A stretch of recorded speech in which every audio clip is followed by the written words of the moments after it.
Hi hello friends, welcome to my channel.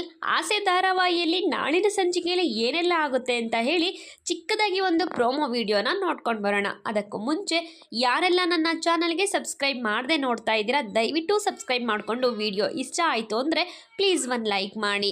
ಸಂಚಿಕೆ ಶುರುವಿನಲ್ಲಿ ಸೂರ್ಯ ಈ ಕಡೆ ಲಕ್ಕಿ ಅವರಿಗೆ ಫೋನ್ ಮಾಡಿಬಿಟ್ಟು, ಲಕ್ಕಿ ಡಾರ್ಲಿಂಗ್, ನಿನಗೆ ಮಗು ಆಗಿದ್ದು ಎಷ್ಟನೇ ವರ್ಷಕ್ಕೆ, ನಿನಗೆ ತಾತ ಮದುವೆ ಆದಮೇಲೆ ಮಗು ಆಗಿದ್ದು ಯಾವಾಗ, ಬೇಗ ಹೇಳು ಹೇಳು ಅಂತ ಹೇಳಿ ಕೇಳ್ತಾ ಇರ್ತಾನೆ. ಆಗ ಲಕ್ಕಿನೂ ಕೂಡ ಅಯ್ಯೋ ಪೆದ್ಮುಂಡೆದೆ, ಈಗ ಯಾಕೋ ಅದೆಲ್ಲ ಅಂತ ಹೇಳಿ ಹೇಳ್ತಾ ಇರ್ತಾರೆ. ಅಯ್ಯೋ ನನಗೆ ತಡ್ಕೊಳಕ್ಕಾಗ್ತಾ ಇಲ್ಲ, ಇಲ್ಲಿ ಯಾರನ್ನು ಕೇಳಿದ್ರು ಹೇಳ್ತಾ ಇಲ್ಲ, ನೀನಾದರೂ ಹೇಳು ಡಾರ್ಲಿಂಗ್ ಅಂತ ಹೇಳಿಬಿಟ್ಟು ಸೂರ್ಯ ಈ ಕಡೆ ಲಕ್ಕಿ ಹತ್ರ ಕೇಳ್ತಾ ಇರಬೇಕಾದ್ರೆ, ನೋಡು ಪೆದ್ಮುಂಡೆದೆ, ಹೇಳ್ತೀನಿ ಸರಿಯಾಗಿ ಕೇಳಿಸ್ಕೊ, ನಿಮ್ಮ ತಾತನ ಮದುವೆ ಆದಮೇಲೆ ನನಗೆ 4 ವರ್ಷ ಆದರೂ ಕೂಡ ಮಕ್ಕಳೇ ಆಗಿರಲಿಲ್ಲ.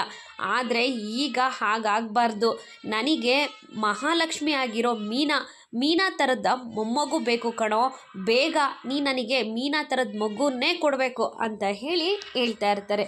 ಓ ಆಗಲ್ಲ, ಹೆಣ್ಮಕ್ಳು ಅಂದರೆ ಹೆವಿ ಖರ್ಚು ಮತ್ತು ಹೆವಿ ರಿಸ್ಕು, ನಾನು ಇವಾಗಿರೋ ಪರಿಸ್ಥಿತಿಲಿ ಹೆಣ್ಮಕ್ಳು ಬೇಡವೇ ಬೇಡ ಅಂತ ಹೇಳಿಬಿಟ್ಟು ಫೋನನ್ನು ಕಟ್ ಮಾಡ್ತಾನೆ ಸೂರ್ಯ. ಹಾಗೆಯೇ ರೂಮಲ್ಲಿ ಮೀನಾ ಹತ್ರ ಬಂದುಬಿಟ್ಟು ಕುತ್ಕೊಳ್ತಾನೆ.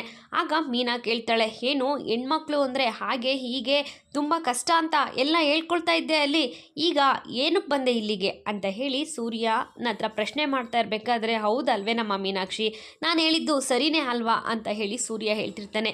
ನೀವು ಇಲ್ಲಿಗೆ ಯಾಕೆ ಬಂದ್ರಿ, ಹೆಣ್ಮಕ್ಳಿರೋ ಜಾಗಕ್ಕೆ ಯಾಕ್ರಿ ಬಂದ್ರಿ ಅಂತ ಹೇಳಿ ಹೊಡೆದು ರೂಮಿಂದ ಆಚೆ ಕಳಿಸ್ತಾ ಇರ್ತಾರೆ. ಆಗ ಸೂರ್ಯ, ಅಲೋ ಮೀನಾಕ್ಷಿ, ಏನು ಮಾಡ್ತಿದ್ಯಾ, ಮೀನಾ ಅಂತ ಹೇಳಿ ಕೂಗಿದ್ರು ಕೂಡ ಕೇಳೋದೇ ಇಲ್ಲ.